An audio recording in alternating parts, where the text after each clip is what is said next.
Assalamualaikum semua, saya Daniel Ahmad. Saya seorang pemuzik sepenuh masa. Hari ini saya nak berkongsi bagaimana saya pulih dari penyakit GERD, gastrik dan anxiety. Pada 8 tahun yang lepas, saya terkena penyakit ni. Saya terasa badan saya kebas di sebelah kiri dan tangan kiri saya kebas. Dan dia merebak ke pinggang saya. Terasa kebas hingga ke kaki kiri. Kadang-kadang dia naik hingga ke muka belah kiri. Sampai rasa pandangan saya macam kabur. Jadi pada awalnya saya tidak faham lagi apakah penyakit ni. Yang paling menakutkan saya adalah apabila saya salah makan, salah minum, pandangan saya jadi kabur dan saya nampak spark cahaya dekat mata ni. Itu yang paling saya takut. Yang paling saya pelik, ini sakit apa ni? Penyakit ni.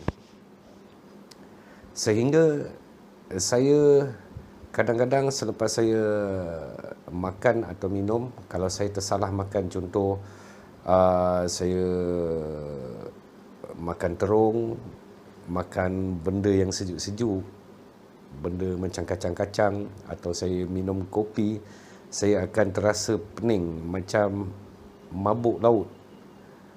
Hinggalah satu hari itu saya jatuh tidak boleh berdiri. Saya tak pingsan, tapi saya rasa pandangan saya kabur dan saya tidak boleh berdiri. Lalu rakan-rakan saya membawa saya ke hospital dan saya dimasukkan ke ward kecemasan. Jadi doktor cek jantung saya 2 kali, dia cek, tak ada masalah. Tekanan darah saya pun tak ada masalah. Jadi setelah doktor siasat saya, dia tanya apakah saya makan, apakah saya minum. Jadi pada hari itu saya makan agak lewat dalam pukul 4 petang dan saya terus minum TO. Dan selepas saya minum TO tu, saya terjadi keadaan yang macam pening lah. Lalu saya tak boleh bangun. Jadi doktor bagi saya hanya ubat gastrik. Setelah saya makan ubat gastrik, ubat kapur tu, saya kembali sihat. Lepas selang beberapa tahun macam tu, saya diserang panic attack.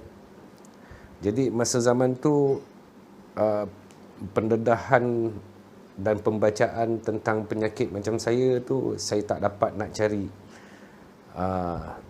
pada tahun tu lah. Jadi saya hanya cuba berikhtiar dengan cara minum lemon, makan ubat apa yang disarankan oleh doktor, dan cuba berpantang. Dia bertahan selama beberapa tahun, tapi kerap terjadi. Setiap 1 bulan mesti jadi pening, panic attack, rasa leher kena cekik, rasa nak tidur tak boleh. Lepas tu selalu fikir negatif. Lepas tu fikir asyik nak marah je kan. Jadi sehinggalah pada tahun ini, sebulan yang lepas, saya memakan satu superfood yang diberi nama AG Sera. Saya tak beli pasal dah bermacam-macam produk saya makan tak baik-baik. Segala produk berkenaan angin semua saya beli. Tak baik. Pemakanan juga saya jaga juga, pantang.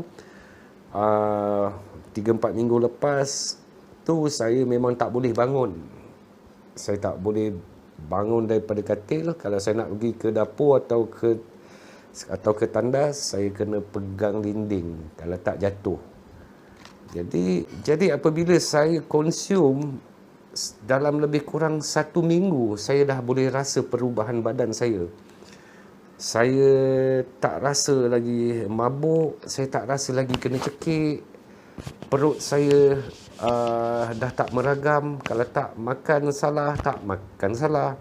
Lepas tu pembuangan saya pun menjadi lancar. Kalau tak, dulu saya buang dengan darah, campur darah. Badan saya pun dah tak kebas. Jadi saya dah makan produk ni lebih kurang 4 minggu. Saya dapat alami perubahan badan saya, seperti saya rasa saya dah sihat kembali. Baru-baru ni 2-3 hari lepas saya cuba minum kopi. Yang sebenarnya kopi itu adalah pantang bagi orang-orang yang kena sakit GERD, gastrik dan anxiety. Saya cuba juga. 3 hari berturut-turut saya cuba minum. Tapi nampaknya memang tak ada lagi simptom pening-pening, mabuk-mabuk, melayang-layang. Tak ada lagi. Sesiapa yang berminat atau yang terkena penyakit macam saya, boleh cuba dengan berikhtiar dengan suplemen.